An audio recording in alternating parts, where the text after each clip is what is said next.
Muito bem, meus irmãos. Nós estamos estudando Hebreus, então, por favor, abra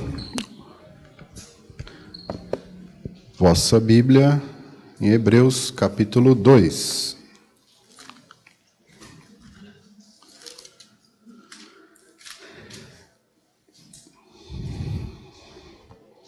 Vamos ler esse capítulo. Nós, domingo passado, estudamos o capítulo 1, hoje nós vamos estudar o capítulo 2.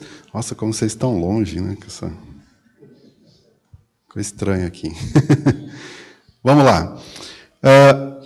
Por esta razão, importa que nos apeguemos com mais firmeza às verdades ouvidas, para que dela jamais nos desviemos.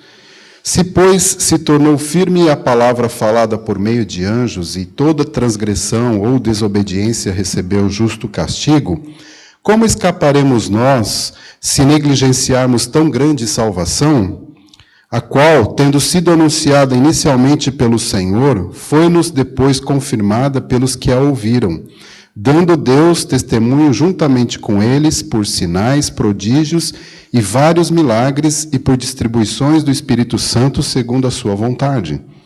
Pois não foi a anjos que sujeitou o mundo que há de vir, sobre o qual estamos falando. Antes, alguém em certo lugar deu pleno testemunho, dizendo: que é o homem que dele te lembres, ou o filho do homem que o visites? Fizeste-o por um pouco menor que os anjos, de glória e de honra o coroaste e o constituíste sobre as obras das tuas mãos. Todas as coisas sujeitaste debaixo dos seus pés. Ora, desde que lhe sujeitou todas as coisas, nada deixou fora do seu domínio. Agora, porém, ainda não vemos todas as coisas a ele sujeitas. Vemos, todavia, aquele que por um pouco, tendo sido feito menor que os anjos, Jesus, por causa do sofrimento da morte, foi coroado de glória e de honra, para que, pela graça de Deus, provasse a morte por todo o homem. Porque convinha que aquele, por cuja causa e por quem todas as coisas existem, conduzindo muitos filhos à glória, aperfeiçoasse, por meio de sofrimentos, o autor da salvação deles. Pois tanto o que santifica como os que são santificados, todos vêm de um só. Por isso é que ele não se envergonha de lhes chamar irmãos, dizendo: a meus irmãos declararei o teu nome, cantar-te-ei louvores no meio da congregação. E outra vez, eu porei nele a minha confiança. E ainda, eis aqui estou eu e os filhos que Deus me deu. Visto, pois, que os filhos têm participação comum de carne e sangue, destes também ele, igualmente, participou, para que, por sua morte, destruísse aquele que tem o poder da morte, a saber, o diabo, e livrasse todos que, pelo pavor da morte, estavam sujeitos à escravidão por toda a vida. Pois ele, evidentemente, não socorre anjos, mas socorre a descendência de Abraão. Por isso mesmo convinha que em todas as coisas se tornasse semelhante aos irmãos, para ser misericordioso e fiel sumo sacerdote nas coisas referentes a Deus e para fazer propiciação pelos pecados do povo. Pois naquilo que ele mesmo sofreu, tendo sido tentado, é poderoso para socorrer os que são tentados. Muito bem. Voltando aqui ao versículo 1, capítulo 1, a gente já podia parar e ir embora para casa, porque já o Espírito Santo deve ter falado no teu coração só lendo essas palavras aqui, né? Mas o capítulo 2 começa mostrando para a gente uma palavrinha interessante aqui, né? Por esta razão, na versão da Bíblia que nós temos aí na igreja. Na versão da King James, está por isso. E na versão da Almeida Fiel, está portanto. Então, o que significa essas palavras, pessoal? Me ajudem aí os professores de português de plantão. O que nós temos aqui? Começando o capítulo 2, dizendo assim, olha, portanto, ou por esta razão, ou por isso o quê? Por esta razão, o quê? Está se referindo ao quê? Isso aqui é o quê? É uma conjunção, né? Acho que vocês não acordaram ainda. Está se referindo ao primeiro capítulo, né? Porque são conjunções. O que são conjunções? Quem não fugiu da escola, que explica para mim. Né? São palavras que servem para o quê? Para conectar pensamentos, orações, não é isso? Ligar. Então, olha, eu falo uma coisa, aí depois eu digo, ora, portanto o quê? O que eu vou falar para frente tem a ver com o que eu expliquei atrás. Então, não dá para a gente continuar aqui sem dar uma relembradinha, e até porque tem algumas pessoas que não tiveram aqui. Domingo passado, onde o Marcelo falou o quê para a gente? Primeiro, ele mostrou, lá no capítulo 1, que Deus se revelou pelo seu Filho. Havendo Deus outrora falado de muitas vezes pelos profetas, agora nos falou pelo Filho. É Deus se revelando através do Filho. E eu fiz uma pergunta aqui, semestre passado, dizendo assim, bom, se alguém perguntasse para você, chegasse com o seguinte argumento, se Deus aparecesse aqui, eu acreditaria nele? Qual seria a tua resposta? A minha resposta é a seguinte, ele já fez isso, ele já apareceu. Na presença de Jesus Cristo, ele já esteve aqui. E como a Tati falou hoje de manhã, o que fizeram com ele? Crucificaram. Veio para o que era seus, mas os seus não receberam. Mas ele se revelou através do Filho, e isso está escrito aqui no capítulo 1. O que mais que nós vimos no capítulo 1? Que ele é o resplendor da glória de Deus. Como o Marcelo falou domingo passado, ele é a glória da glória. Né, Marcelo? Ele é o resplendor da glória de Deus. O que mais? Ele é o criador do universo. Vários e vários textos mostrando que o Senhor Jesus é o criador do universo. No princípio era o Verbo estava com Deus. Todas as coisas foram feitas por intermédio dele. Sem ele, nada do que foi feito se fez. O escritor de Hebreus confirma isso. Ele é o criador do universo. E que mais? Não é só isso. Ele não é só o criador do universo. Ele sustenta todas as coisas pela palavra do seu poder. Isso é incrível. Isso é fantástico. Né? O Marcelo falou que a gente não explode tomando um copo de água porque o Senhor Jesus está sustentando todos os átomos de hidrogênio e oxigênio do jeitinho que eles têm que ser. Né? Porque senão seria uma bomba atômica ali. E é isso mesmo. O Senhor Jesus sustenta todas as coisas pelo poder de sua palavra. Não parou por aí. Tudo isso no capítulo 1, gente. O Senhor Jesus não ficou lá na sua glória, na sua divindade, sustentando todas as coisas pelo poder da sua palavra, mas ele se humilhou. Ele se humilhou em forma de homem e morreu para purificar-nos dos nossos pecados. Foi para isso que ele veio. Nós vamos ver isso um pouquinho mais detalhes daqui a pouco. Aí ele começa a colocar uma questão muito interessante, que é a superioridade do Filho, que nós vamos estudar isso no capítulo de Hebreus praticamente todo momento. Né? Superior, melhor, excelente, são palavras-chave que eu falei para vocês na aula de introdução, que nós vamos encontrar aqui no livro de Hebreus. E aqui o escritor, né, e eu estou colocando a questão do escritor, porque nós não sabemos quem foi, mas o autor nós sabemos quem é. Né? O autor é o Espírito Santo, agora quem escreveu a gente não sabe. Então o escritor de Hebreus, que eu não creio que seja Paulo, né, já começa a colocar aqui que Jesus Cristo é superior aos anjos. E que mais? Todos os inimigos serão colocados sob os seus pés. Todos os inimigos serão colocados sob os seus pés.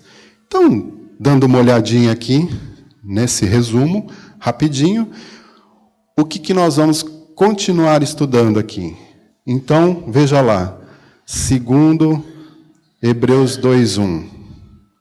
Portanto, por isso que nós vimos aqui, olha aí, pessoal, convém, leiam lá para mim, pode ler todo mundo, convém nos atentar para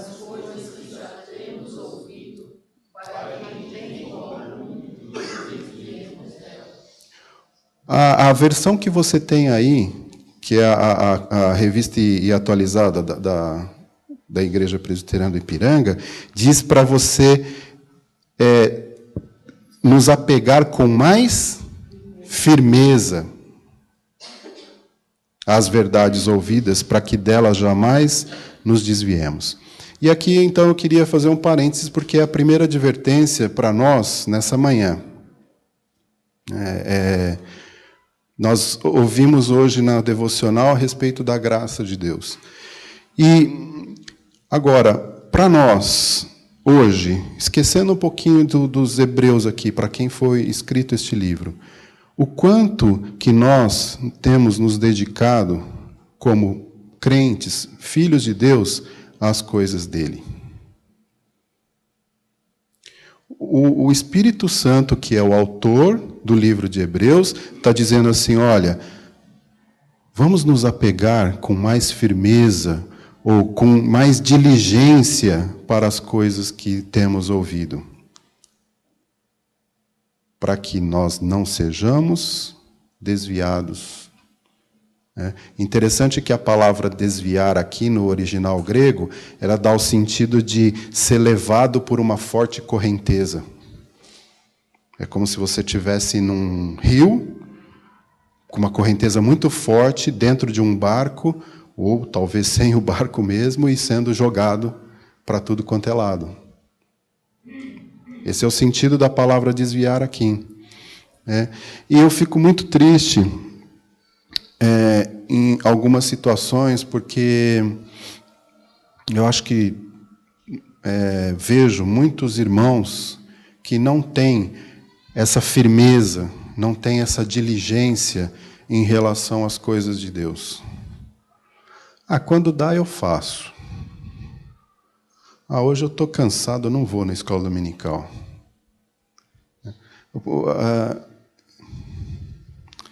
Desculpa, mas não consigo fugir desse exemplo.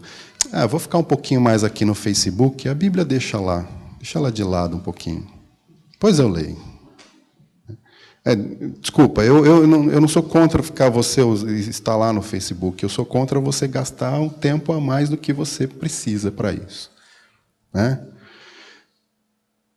E eu fico impressionado a quantidade de convites que eu recebo para jogar sei lá o quê.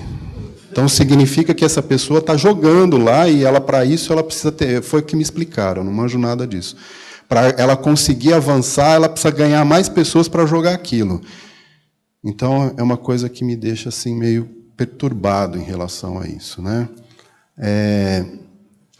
Vamos nos apegar com mais firmezas às coisas, às verdades de Deus, às verdades ouvidas, para que a gente não se desvie delas. Nós temos que estar firme, com diligência.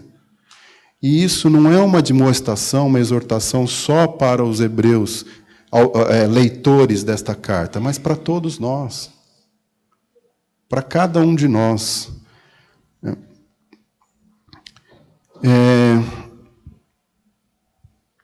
Versículo 2. Se, pois, se tornou firme a palavra falada por meio de anjos, e toda transgressão ou desobediência recebeu justo castigo, como escaparemos nós se negligenciarmos tão grande salvação? Aqui o autor, ele está se referindo à participação dos anjos na entrega da lei, lá no Monte Sinai. Em todas os anjos tiveram uma participação nessas coisas. Alguém leia para mim Atos 7:53.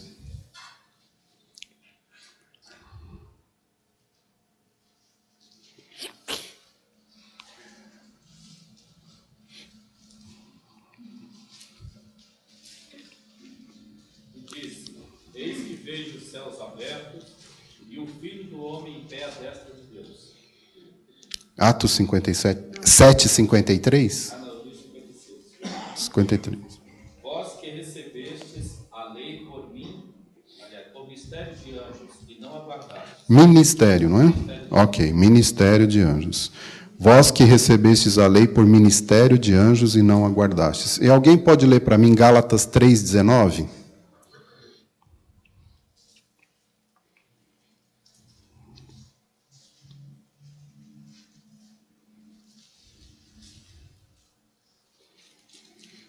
Qual, pois, a razão de ser da lei? Foi adicionada por causa das transgressões, até que viesse o descendente, a quem se fez a promessa, e foi promulgada por meio de anjos, pela mão de um mediador. Então, foi promulgada por meio de anjos. Então, o judeu ele tinha isso, que os anjos tinham uma participação especial nessa questão, né?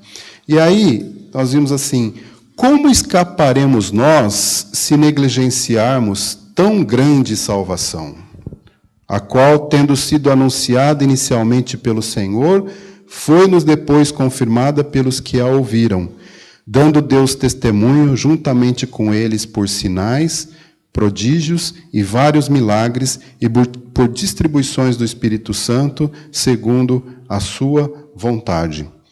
Então, como vamos negligenciar tão grande salvação? Presta atenção na seriedade desta pergunta. Porque é interessante isso. A resposta, a salvação de Deus, significa entre vida eterna e morte eterna. E eu acho que nós não estamos falando de qualquer coisa aqui. Nós estamos falando de algo extremamente sério. É você passar a vida eterna com Deus ou você passar a vida eterna sem Deus. Então, como é que nós vamos encarar isso, né? Lembrando, pessoal, que qual é o contexto dessa carta? Vocês se lembram do que eu falei aqui para vocês domingo retrasado? Essa carta foi escrita em qual situação? Ninguém estava aqui. Provavelmente ela foi escrita antes da destruição do templo, certo? Vocês estão bravos comigo? Não, estou falando sério. Vocês estão com uma cara de bravo comigo? O que foi? O que aconteceu? Falei alguma bobagem? Aí, melhorou. Esse sorriso melhorou. O assunto é sério? Está todo mundo... Só porque eu já falei sobre sermos mais firmes, o pessoal já ficou bravo comigo. Esse cara está querendo me dar um sermão, não está querendo dar aula de escola dominical. Calma lá, pessoal. Então, vamos lá. Falem, por favor. Então, a Célia já falou que provavelmente essa carta foi escrita antes da destruição do templo, ou seja, antes do ano 70. Por quê? Porque o escritor aqui menciona várias coisas relacionadas ao templo. Se o templo não existisse, ele provavelmente citaria isso, certo? Mas como é que estava a situação dos hebreus aqui, crentes, neste momento? Pode falar, Ferreira. Então, mas eles estavam levando um sofrimento danado. Eles estavam sendo perseguidos. Cláudio, que era o imperador da época, que foi o antecessor de Nero, ele mandava matar. Certo? Ele estava iniciando ali, não foi só Nero, o Cláudio já fazia isso no governo dele, perseguiam os cristãos, e eles estavam sendo perseguidos pelos próprios judeus. Porque agora apareceu um pessoal aí herético falando que nós não precisamos mais do sacrifício no templo. Que houve um camarada aí que veio e resolveu essa questão do nosso pecado. E eles estão se reunindo, e é um povo diferente. Mas eles estavam sendo perseguidos, e eles estavam esfriando. estavam negligenciando o Evangelho por causa, talvez, desse sofrimento, dessa perseguição. Eles estavam desanimados. E aí o que acontece? Eles não estavam dando o devido valor a essa escolha que eles tinham feito. E o que é pior, eles estavam pensando em voltar para o judaísmo. Agora, pensa comigo. Imagina você que nasceu dentro de uma religião, foi doutrinado dentro de uma religião, desde pequenininho. Não sei quantos aqui nasceram no Evangelho, nasceram na igreja, como crentes, pais crentes que te levaram na escola dominical desde pequenininho. E você vê todo um ritual, né? Você vê toda uma coisa palpável, né? Que era o sacrifício, que era o templo, era o sacerdote, o santo dos santos.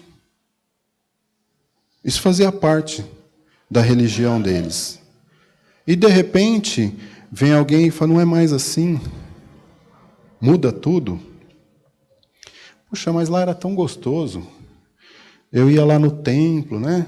Eu ia lá na igreja, cantava, tocava lá na frente uma cantata bonita.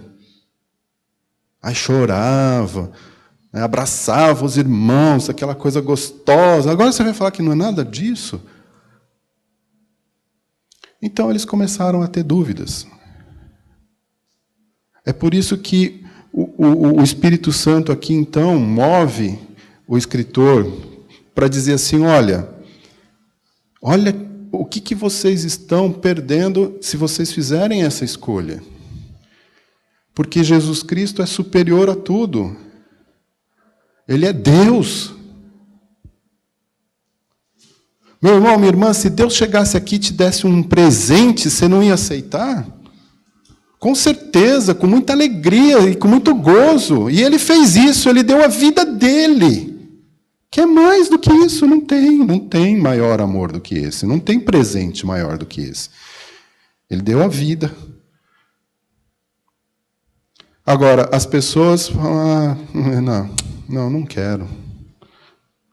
Eu prefiro ser salvo acendendo uma vela para o santo ali.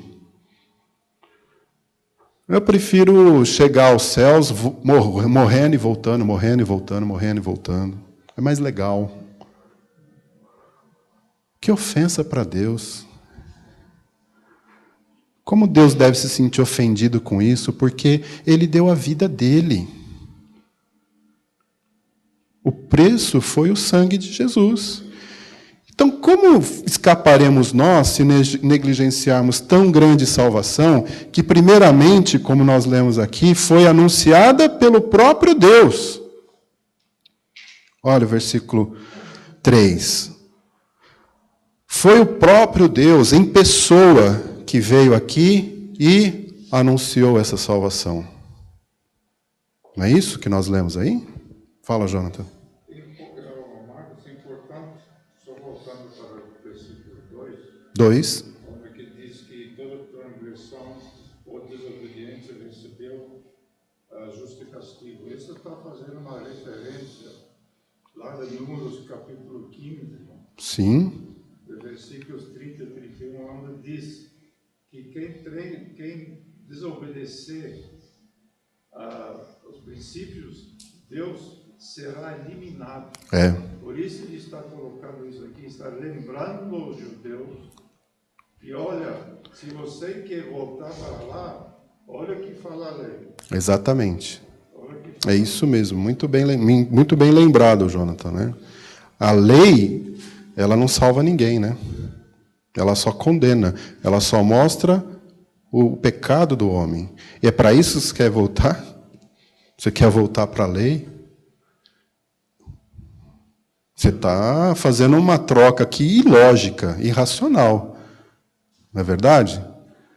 Então, realmente, quando você desobedeceu, pagou o preço da desobediência. Será eliminado. Exatamente. Obrigado, é isso mesmo, muito bom. E o que mais? Continuando aqui. ela foi confirmada pelos que a ouviram, testemunhas oculares, né?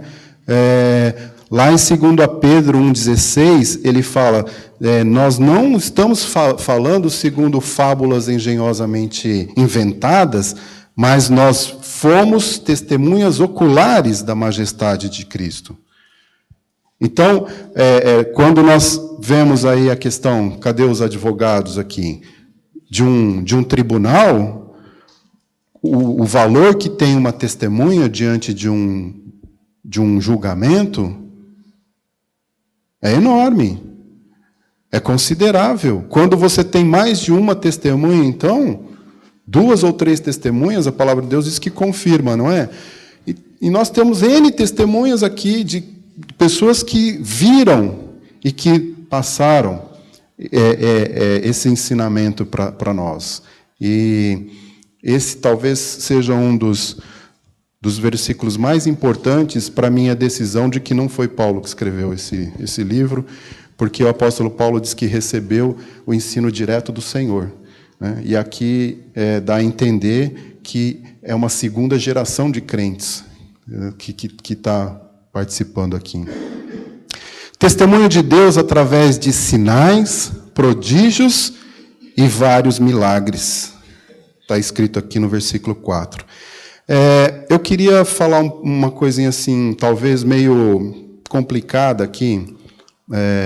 Eu já ouvi muitos irmãos aqui na igreja falando sobre essa questão de milagres, né? Eu queria colocar aqui uma posição minha. Mas antes de colocar,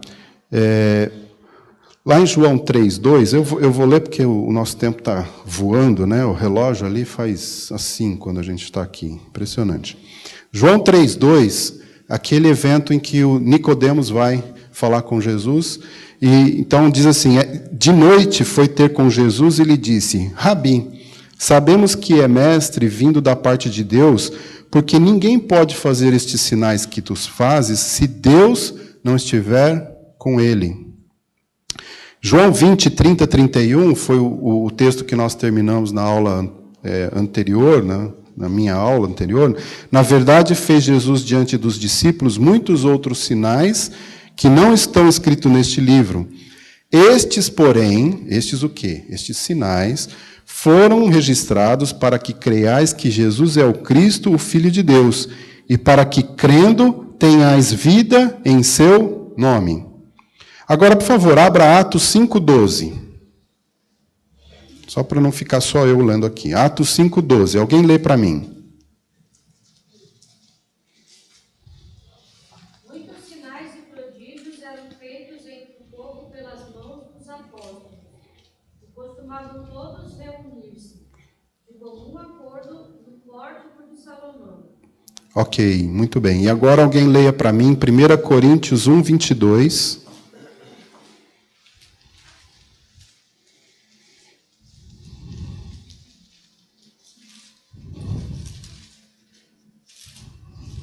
Tanto os judeus pedem sinais como os gregos buscam sabedoria. O judeu precisa de sinal, né? E o gentil, ele quer sabedoria. E, finalmente, 2 Coríntios 12:12, diz assim, as credenciais do apostolado foram apresentadas no meio de vós com toda a persistência por sinais, prodígios e poderes miraculosos. Então, eu queria falar uma coisa aqui para vocês, isso é meu. Diante desses versículos apenas, e tem outros muito mais, eu creio que os sinais e os milagres que o Senhor Jesus fez e que os apóstolos depois fizeram, são credenciais, foram feitas para que nós aceitemos e entendamos que isso vem de Deus, que isso é a mão de Deus. Vou dar um exemplo. A formação do povo de Israel. Quando Deus chamou Abraão, Sara era estéril. Rebeca era estéril, Raquel era estéril. Isso foi feito para que nós entendêssemos e víssemos que era a mão de Deus. As 3 matriarcas estéreis. Poxa, mas as 3, não podia ser só Sara. As 3. Então, hoje nós temos a nação de Israel aqui, que começou de uma mulher estéril. E que depois a outra também e a outra também. Isso para mim é milagre, isso para mim é sinal de Deus. Quando Jesus estava lá no barco e veio a tempestade, o vento, se Jesus tivesse falado assim: calma, calma aí, vento, para aí, tempestade, mar, fica tranquilo aí, e isso demorasse 2, 3 dias para acontecer, seria um milagre? Não, não seria um milagre. Quando Jesus foi lá e colocou barro no olho do cego, né, e falou: ó, vai lá, lava, e dali 5 anos o cego ia ficar bom, será que seria um milagre? Nós entenderíamos que seria um milagre?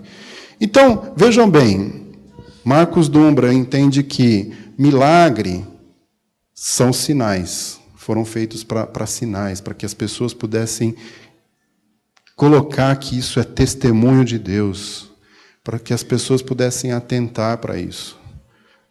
Eu sei que muita gente aqui, eu já ouvi aqui, pessoas que eu amo do fundo do meu coração, dizer assim: hoje é um milagre a gente estar aqui. Mas eu entendo essa posição, talvez você até concorde com isso, mas eu entendo, mas não concordo. Milagre, para mim, biblicamente falando, é uma coisa que só Deus pode fazer, apesar de que o diabo também faz, né? Ele também cura, ele também tem esse poder em algumas situações. Mas os milagres de Jesus foram feitos para sinais. Lembram-se de Lázaro? Jesus não podia ter explodido aquela pedra. Eu sempre brinco aqui, ele perdeu uma chance violenta de fazer um espetáculo fantástico, um show maravilhoso ali, né? Pegando a pedra e fazendo a pedra flutuar, indo até o outro lado, derrubando a pedra. Ele não fez isso, gente. Ele falou assim: tirem a pedra. E os camaradas foram lá e fizeram um esforço danado para tirar a pedra. Por quê? Porque eles poderiam tirar a pedra, eles conseguiram tirar a pedra. Agora, entrar na boca do sepulcro e dizer: Lázaro, sai para fora. Só Deus podia fazer isso. Só o Senhor Jesus podia fazer isso. Isso é milagre para mim. Ele cura hoje, ele faz milagre hoje, sim. Mas nós precisamos entender que quando Deus age, Ele age para mostrar que é Ele que está agindo. Isso para mim é milagre. Oi? Você entende que o milagre é imediato? Não, não. Não é imediato, depende da circunstância. Essa aqui é uma delas. Então, tipo, para nós, se nós não alcançarmos milagre na minha vida, na sua vida... Não, pode demorar um certo tempo. Pode ser uma cura, por exemplo. Exatamente. Mas pode ser uma cura que demore um tempo, mas que seja um milagre. Quantas doenças que nós vemos aí que a medicina ainda não consegue curar, e nós temos exemplos de irmãos que são curados? Pela fé, pela oração. Pelo que você falou, eu entendo que o milagre de Deus não deixa dúvidas. É mais ou menos isso que eu quero dizer. O milagre é quando Deus age para mostrar um sinal, para mostrar para a gente que, olha, sou eu que estou agindo. Né? E eu acho que todos nós aqui temos exemplo de milagre nas nossas vidas. Mas estar aqui essa manhã, aí eu concordo com a Tati, é graça. Fala. Pode? Fala, Ricardão. Como Todo-Poderoso é o Supremo, ele tem o controle e o domínio de todas as ações e questões, Criador dos céus e da terra. Essa questão aí do Lázaro é bastante oportuna, porque, segundo eu aprendi, as pessoas na época ainda entendiam que até o 3º dia o espírito poderia voltar e reviver. E a ação do Senhor foi no 4º dia. Lázaro saiu. Tá, ok. Porque é onde eu quero chegar nessa questão. Porque ele já sabia, ele sabe tudo, que a ciência ia estudar de alguma forma Se fosse no terceiro dia, não seria milagre, seria um evento da natureza, assim como da água que você falou.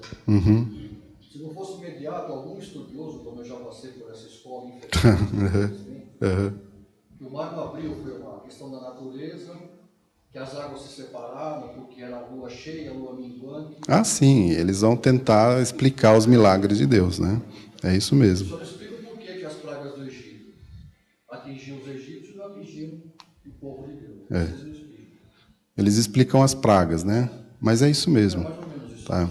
Mas eles não vão conseguir explicar por que só os primogênitos morreram, né? Porque é só Deus que poderia fazer isso. Mas vamos lá, eu acho que vocês me entenderam. Continuando, então, ainda fala sobre a questão dos dons do Espírito Santo. E os dons do Espírito Santo, não vou entrar nesse assunto aqui, porque é muito complexo e demandaria um estudo enorme, que a gente já fez. Mas os dons do Espírito Santo, lembrando que são serviços que são dados pelo Espírito Santo. Então, se você ler lá em 1 Coríntios 12, os dons não são dados para a pessoa se vangloriar ou para ela ter algum benefício desses dons, mas os dons são serviços. E é dado pelo Espírito Santo conforme a vontade dele. É ele que dá de acordo com a vontade dele. Muito bem. Aí, o que acontece? Continuando no versículo 5... diz assim: pois não foi a anjos que sujeitou o mundo que há de vir, sobre o qual estamos falando. Se nós formos lá em Gênesis, voltarmos lá em Gênesis 1, 26, nós vamos ver que Deus criou o homem, e aí ele deu tudo para o homem sujeitar, para ele dominar o mundo. Né? Gênesis 1, 26. Vamos lá.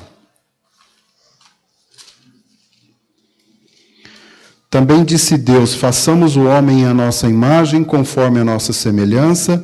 Tenha ele domínio sobre os peixes do mar, sobre as aves dos céus, sobre os animais domésticos, sobre toda a terra e sobre todos os répteis que rastejam pela terra. Criou Deus, pois, o homem à sua imagem, a imagem de Deus o criou, homem e mulher os criou. E Deus os abençoou e lhes disse: sede fecundos, multiplicai-vos, enchei a terra e sujeitai-a. Dominai sobre os peixes do mar, sobre as aves dos céus e sobre todo animal que rasteja pela terra. E disse Deus ainda: eis que vos tenho dado todas as ervas que dão semente e se acham na superfície de toda a terra, e todas as árvores em que há fruto que dê semente, isso vos será para mantimento. E a todos os animais da terra, e a todas as aves dos céus, e a todos os répteis da terra em que há fôlego de vida, toda erva verde lhes será para mantimento. E assim se fez. E viu Deus tudo quanto fizera, e eis que era muito bom. Então, foi dado ao homem sujeitar e dominar sobre todas as coisas. Mas Adão caiu em pecado. E ele perdeu esse privilégio. Ele passou a ser um escravo do pecado. E aí o que aconteceu, pessoal? Foi necessário que o Senhor Jesus se fizesse homem, como está escrito aqui, por um tempo menor, né? Vamos voltar lá, para que ele pudesse desfazer isso que Adão fez lá. Então, continuando aqui. Mais um. Antes alguém, em certo lugar, deu pleno testemunho, dizendo: que é o homem que dele te lembres, ou o filho do homem que o visites? Aqui mencionando o Salmo 8, certo? Fizeste-o por um pouco menor que os anjos, de glória e de honra o coroaste, e o constituíste sobre as obras das tuas mãos. Todas as coisas sujeitaste debaixo dos seus pés. Ora, desde que lhe sujeitou todas as coisas, nada deixou fora do seu domínio. Agora, porém, ainda não vemos todas as coisas a ele sujeitas. Vemos, todavia, aquele que por um pouco, tendo sido feito menor que os anjos, Jesus, por causa do sofrimento da morte, foi coroado de glória e de honra, para que, pela graça de Deus, provasse a morte por todo homem. Porque convinha que aquele, por cuja causa e por quem todas as coisas existem, conduzindo muitos filhos à glória, aperfeiçoasse por meio de sofrimentos o autor da salvação deles. Então eu não estou entendendo nada, porque lá no capítulo 1, você falou que Jesus é superior aos anjos. E agora nós temos aqui a situação dizendo que ele foi feito menor do que os anjos, mas por um pouco de tempo. E para quê? Por quê? Então, talvez a pergunta deles lá é: Jesus é ou não superior aos anjos? Como é que fica essa questão? Então, nós vemos uma explicação fantástica do Espírito Santo dizendo assim: olha, tudo isso foi feito para que vocês pudessem ser resgatados do pecado. Por causa do sofrimento da morte, aí ele foi coroado de glória e de honra, para que, pela graça de Deus, ele morresse em nosso lugar. Ele provasse a morte por todo homem. Porque convinha que aquele que, por cuja causa e por quem todas as coisas existem, conduzindo muitos filhos à glória, aperfeiçoasse por meio de sofrimentos o autor da salvação deles. Para isso, foi necessário que aquele que é superior se fizesse menor. Aqui nós temos aquele princípio da igualdade. O princípio da igualdade. Nós temos que o sangue de bodes e de animais não pode resolver o problema no nosso pecado. Ele pode cobrir. Agora, quem poderia resolver realmente o problema do nosso pecado? E sem derramamento de sangue, não há remissão. Nós vamos estudar isso depois. Só Deus. Agora, Deus tinha que se fazer homem. E ele enfrentou a morte. E por causa da obediência de Jesus, pela sua fidelidade, pela morte e ressurreição, o Senhor Jesus então desfez o que Adão fez com o seu pecado. Ele assume a forma humana.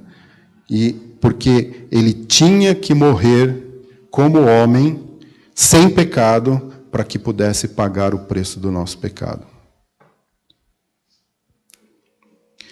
Versos 10. Porque convinha que aquele por cuja causa e por quem todas as coisas existem, conduzindo muitos filhos à glória, aperfeiçoasse por meio de sofrimentos o autor da salvação deles.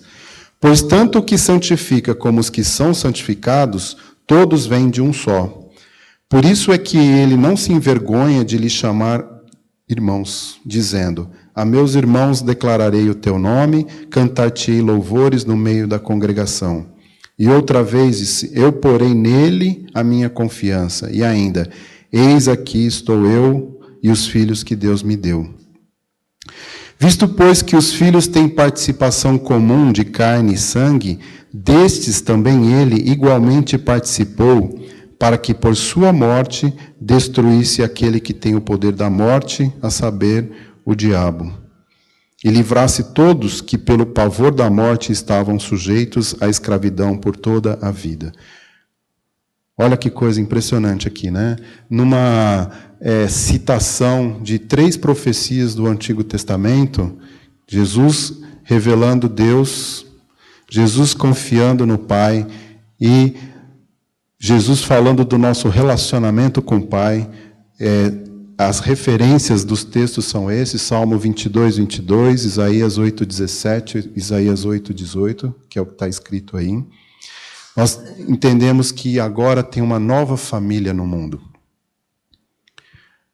O Senhor Jesus está formando uma nova família, um corpo chamado igreja. E Adão, por causa do seu pecado, trouxe a morte. Mas o Senhor Jesus, com a sua morte, ele traz salvação, Ele traz vida para nós. E todos nós agora que cremos no Senhor Jesus, no sacrifício dEle, que nascemos de novo, passamos a fazer parte de uma nova família. Você sabia que você tem uma família aqui? Vocês estão bravos comigo, não gostam de mim, mas eu faço parte da tua família. Legal. Uma vez eu falei para uma pessoa que estava brava comigo, eu falei assim, não adianta você ficar bravo comigo, nós vamos viver a eternidade juntos. Você vai ter que me aguentar lá. Melhor resolver rápido, né? Viu, Meire? Você não vai com a minha cara, mas você vai ter que me aguentar. Né? Eu acho isso fantástico, porque muitos de nós têm problemas de família. Enfrentamos problemas com família, e família é problema, né, gente? Não tem família que não tem problema. Mas nós temos uma família constituída pelo Senhor Jesus. E o que Ele fez por nós, o que Ele tem feito por nós, nos dá essa certeza e essa garantia de que nós iremos viver uma vida eterna completamente diferente e maravilhosamente diferente dessa que nós vivemos hoje.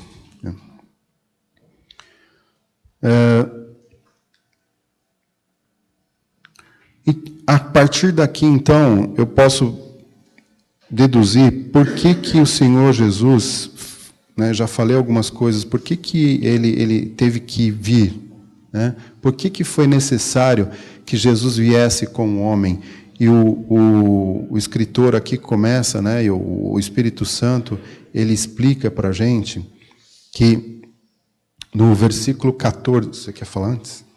Pode falar, João. Pessoal, você queria fazer comentários sobre o versículo 14? Pode fazer. Eu ainda vou falar sobre o 14, mas pode falar. Não, pode falar, João. Aqui o versículo 14 é um versículo que é extremamente importante, porque primeiro ele fala que Jesus Cristo ele viveu aqui como qualquer um de nós. Isso. Como qualquer um de nós. Mas o mais importante desse versículo que está aqui, destruir-se aquele que tem o poder da morte, a saber, o diabo. A cruz foi a marca da derrota total do diabo. Sim. Foi total. Essa cruz, que nesse versículo está falando, olha, a partir daí, o diabo acabou. A morte dele. Exatamente. É isso mesmo. A gente vê muito isso. Eu entendo que o diabo ele tentou, de todas as formas, impedir a morte de Jesus. Ele tentou de várias formas, através do nascimento de Jesus, através de várias e várias situações. Ele não conseguiu, porque ele sabia que ali ele seria vencido, né? Fala, Márcia.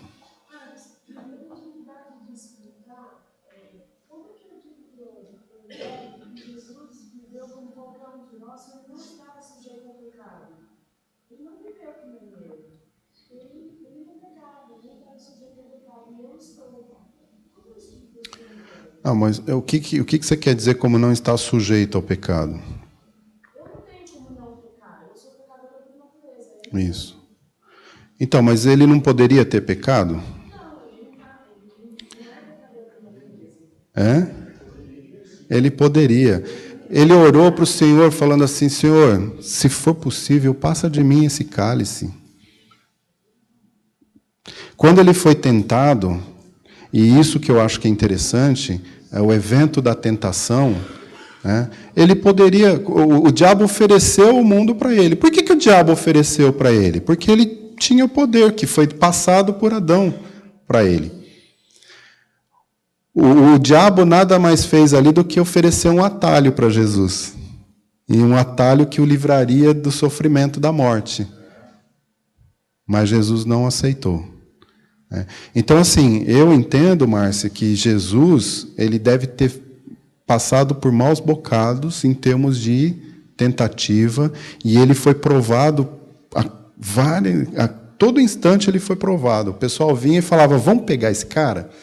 Inventava alguma historinha para ele. É difícil explicar que só um homem na face do mundo conseguiu não pecar e todo o resto é igual a mim.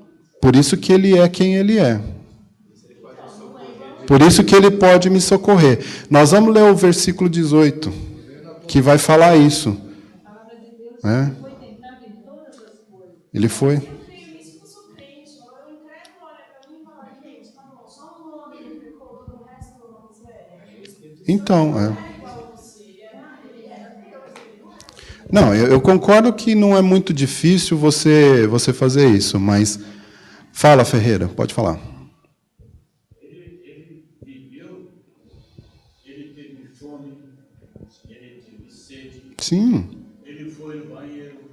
Uhum. Jesus era igual a nós. Sim. Igualzinho mesmo, só ser tentado. Ele foi tentado e não pecou.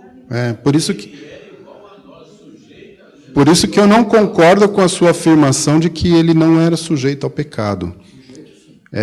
Assim, vamos lembrar do estudo sobre a humanidade de Jesus. Ele foi homem como nós, foi. Passou por tudo que nós passamos. Jesus foi traído, que é uma coisa mais dolorosa do que ser traído. Ele foi traído. Ele viveu situações de fome, de miséria, de sede. Então, mas é tudo isso que parece tão socialíssimo. Ninguém passou, então ninguém passou por tudo que ele passou e não pecou. Sim, por isso que ele é. Não seja Aham. igual a mim. Agora, quem vai convencer o incrédulo do pecado não somos nós, é o Espírito Santo. É o Espírito Santo. Fala, Marcelão. Que Adão teve a mesma oportunidade que Cristo. Então, Adão estava sujeito ao pecado? Estava. Ele poderia ter rejeitado? E ele nasceu sem. Ele foi criado sem. Isso, Adão era alma vivente e caiu no pecado. isso. Jesus Cristo é espírito vivificante e não caiu no pecado. E assim... Em Hebreus 4:15, diz assim, porque não temos sumo sacerdote que não possa compadecer das nossas fraquezas. Antes, foi ele tentado em todas as coisas à nossa semelhança, Isso. mas sem pecado. É isso mesmo. Nós vamos chegar lá no capítulo 4. Tá? Agora, difícil Márcia. O incrédulo ele está cego. Né? Para ele é loucura. A palavra de Deus é loucura. E essa semana eu tive... Essa semana não, semana passada, eu tenho um irmãozinho crente lá no trabalho, e eu percebi que ele estava conversando com um incrédulo sobre doutrina. Né? Eu falei, não adianta você conversar doutrina com o morto não vai entender. Você precisa pregar o evangelho. A hora que ele aceitar o Senhor Jesus nascer de novo, aí sim as coisas espirituais são discernidas espiritualmente. Eu não consigo explicar para você algumas coisas a respeito da pessoa de Jesus, né, porque para mim é um pouco foge à minha capacidade. Mas assim, tudo isso que foi colocado aqui é perfeito. Jesus, ele é 100% homem, 100% Deus. Eu não sei explicar isso. Como é que uma das 3 pessoas da triunidade de Deus tem um corpo? Sendo que ele é infinito, de eternidade a eternidade. Eu não sei explicar isso, mas é o que a Bíblia diz. É o que está escrito na Bíblia. Eu não consigo explicar. Eu não consigo explicar nem o que é a triunidade. A gente faz algumas analogias, né? Mas como é que a gente fica nisso, né? Deixa o Jonathan levantar a mão primeiro. Peraí, por ordem. É importante lembrar que Jesus Cristo, ele morreu pelos nossos pecados. Se ele fosse pecador, ele não poderia... Não poderia. Isso, exatamente. Por isso que é só Deus que poderia fazer isso. Agora, o que a Márcia está dizendo, não sei se eu estou entendendo bem, é que assim, então como ele era Deus, foi fácil para ele não pecar. Né? Porque ele é Deus. Eu já ouvi isso, alguns argumentos disso. Mas não. Não, porque Deus ali, o texto diz que Deus se despojou e se tornou um homem como nós. Né? Se esvaziou. Então, assim, ele é 100% Deus e ele é 100% homem. E ele estava agindo ali como homem. Fala, Paulo. Eu tenho visto da palavra e aprendido durante esse tempo é que, assim, a humanidade de Jesus, os tempos em que ele viveu, foi para nós, hoje, não termos a capacidade de, conhecendo o que a gente conhece de Cristo, da palavra de Deus, dizer, não, Deus não passou por isso ele não sabe o que eu sinto. Na minha humanidade, Deus não conseguiu passar por intriga, por um falso testemunho, ou alguém que me acusou de alguma coisa, ou alguém que inventou, alguém que me traiu. O Senhor passou na pele isso. E Ele pode dizer e te socorrer no momento dessa dificuldade, porque Ele viu. Eu acho que essa é a prova de Jesus, e isso é para crente. Nós vamos ler isso no 18, já. Tá? Vamos continuar? Acho que eu nunca vou conseguir satisfazer as tuas perguntas, Márcia, porque as suas perguntas são de lascar o cano. Quando a Márcia levanta a mão, eu já fico tremendo aqui. Porque...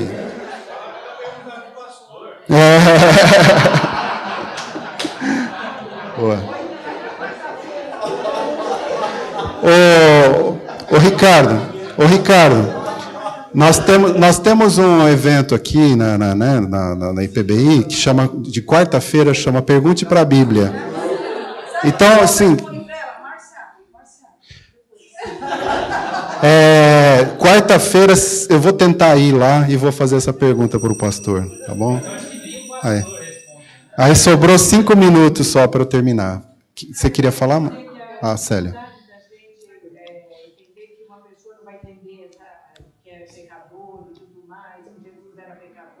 Não era pecador, desculpe. Uhum. Não era pecador, mesmo sendo homem e tudo mais.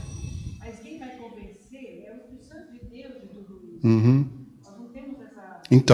Então é isso mesmo. Só que, assim, tem que ficar muito claro para nós, eu acho que não pode ter dúvida de ninguém aqui essa manhã. Se for o caso, eu cancelo o sininho e a gente chama o Ion até...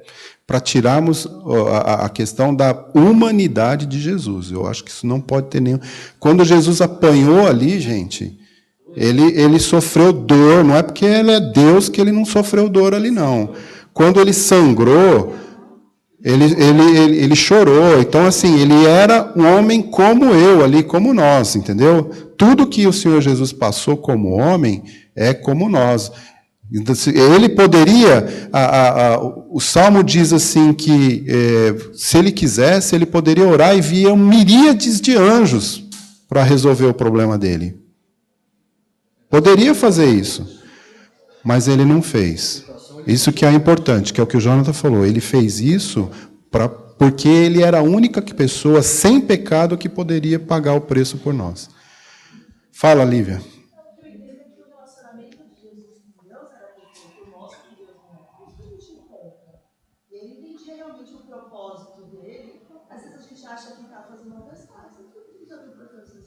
Uhum. Eu acredito que ele passou sem pecado. Ele entendia o propósito até o final. Ele mesmo como homem, sou sujeito aos pecados, tinha esse relacionamento perfeito com Deus de Aqui você está colocando uma coisa importante e interessante, gente. Eu vou pedir 5 minutinhos para vocês. Nós pecamos porque somos pecadores ou somos pecadores porque pecamos? Nós pecamos porque nós somos pecadores. Jesus não pecou porque ele não era pecador, ou ele não pecou porque ele não podia ter sido gerado no pecado, porque senão ele já seria um pecador como nós. Mas ele poderia ter, como foi falado sobre Adão, poderia ter escolhido o pecado, mas ele não escolheu. Aí vem o que a Lívia me fala assim, mas o relacionamento de Jesus com Deus era perfeito. Era perfeito. E o nosso? E todas as recomendações bíblicas que diz para que nós temos que desenvolver a nossa salvação e procurarmos a santificação. E os textos que dizem que nós não temos, que o pecado não tem mais poder sobre nós. Então nós poderíamos sim viver uma vida muito mais sem pecado do que nós vivemos. Se nós tivéssemos esse relacionamento que a Bíblia recomenda que nós tenhamos com o nosso Deus. O problema é que a gente prefere o Facebook, gente. A gente gosta do mundo. A gente gosta das coisas do mundo. As coisas do mundo ainda falam muito no nosso coração. As coisas espirituais estão ainda lá. Por isso que eu falo, gente, busca, a gente fala assim, meu irmão, busca primeiro o reino de Deus e a sua justiça e todas as coisas serão acrescentadas. Só que você não vive isso. Você fala isso para os outros. Fala.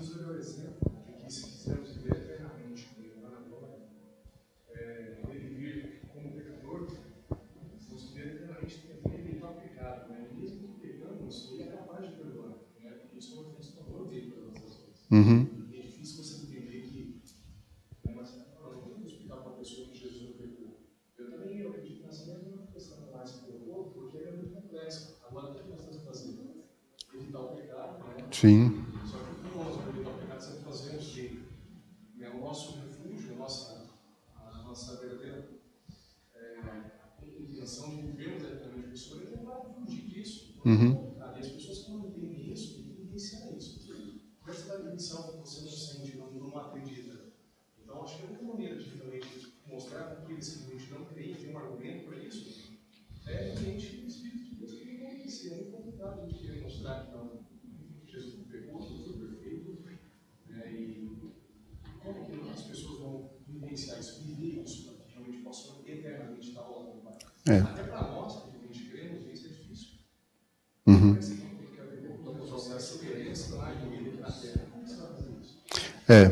Por isso que é muito difícil, muito complicado. Eu tenho um exemplo muito triste na minha família, muito próximo de mim, de pessoas que querem me julgar como se eu fosse Jesus. E eu não sou Jesus, eu peco, eu faço, eu cometo erros, tanto quanto qualquer outra pessoa. Mas o fato de eu estar aqui pregando a Jesus, né, não significa que eu sou uma pessoa perfeita. O Ion não é perfeito. Ninguém aqui é perfeito, só Jesus. E ele que tem que ser, então, o autor e consumador da nossa fé. Para ele que nós temos que olhar, né? Deixa eu terminar aqui, pessoal. Então, dos versos 14 a 16, né, nós vemos que o diabo ele tem o poder da morte no sentido de poder induzir o homem ao pecado, né? E nós temos, por exemplo, o exemplo de Jó lá, que Deus proibiu que o diabo tocasse nele. Mas existem muitas pessoas, eu teria alguns textos para ler aqui, não vai dar tempo.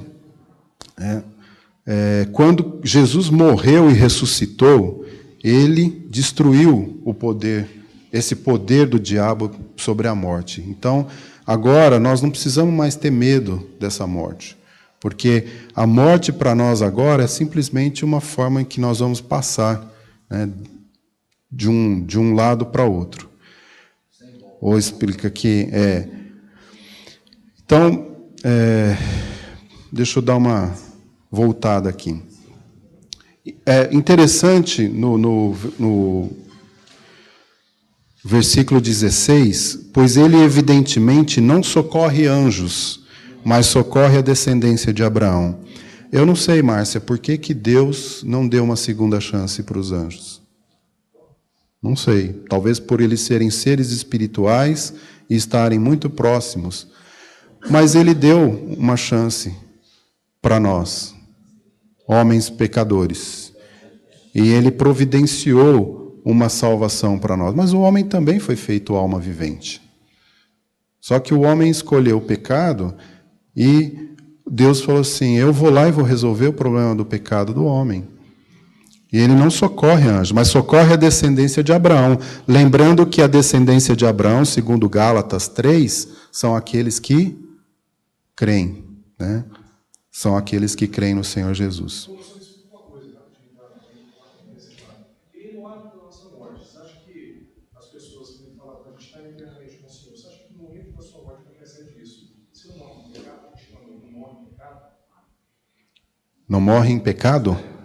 Morri e a questão da minha salvação. É. Esse propósito que está sendo gerado aqui na palavra. As pessoas morrem em pecado. Claro, sim. A diferença é se o teu pecado está justificado ou não pela fé que você exerceu em Jesus. A diferença é essa. Você nasceu de novo?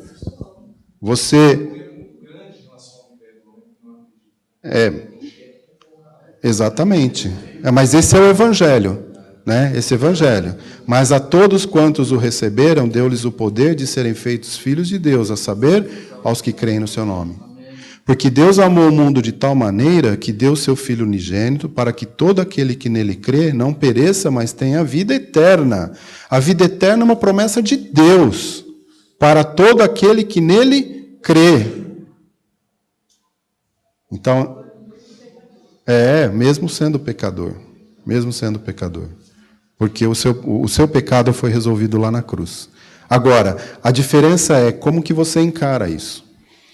E a humanidade, gente, eles estão rejeitando. Eles estão rejeitando. Rejeitando o presente de Deus. Bom, versículo 17. Por isso mesmo, convinha que em todas as coisas se tornasse semelhante aos irmãos, para ser misericordioso e fiel sumo sacerdote nas coisas referentes a Deus, e para fazer propiciação pelos pecados do povo.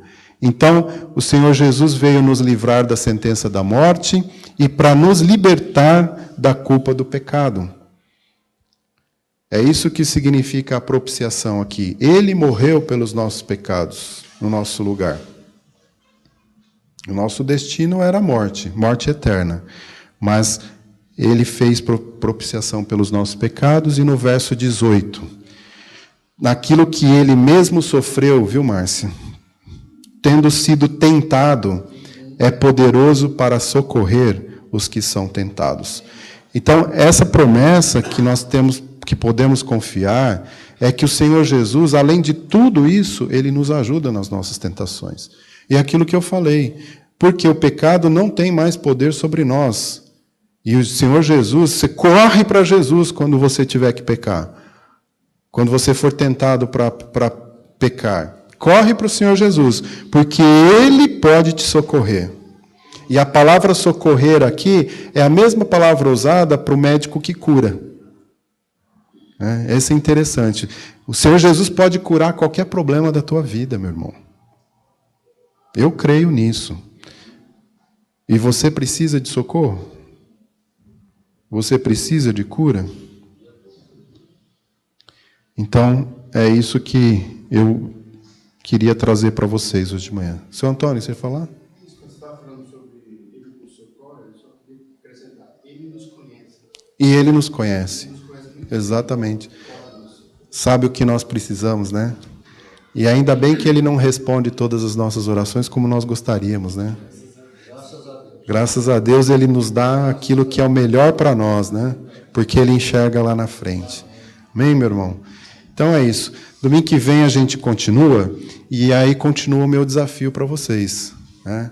Leia o livro de Hebreus, leia pelo menos o capítulo 3, que é o que nós vamos estudar domingo que vem, né, Marcelo? E aqui está o desafio para todos nós. Bom, que o Senhor Jesus nos abençoe. Abençoe a todos vocês. Amém.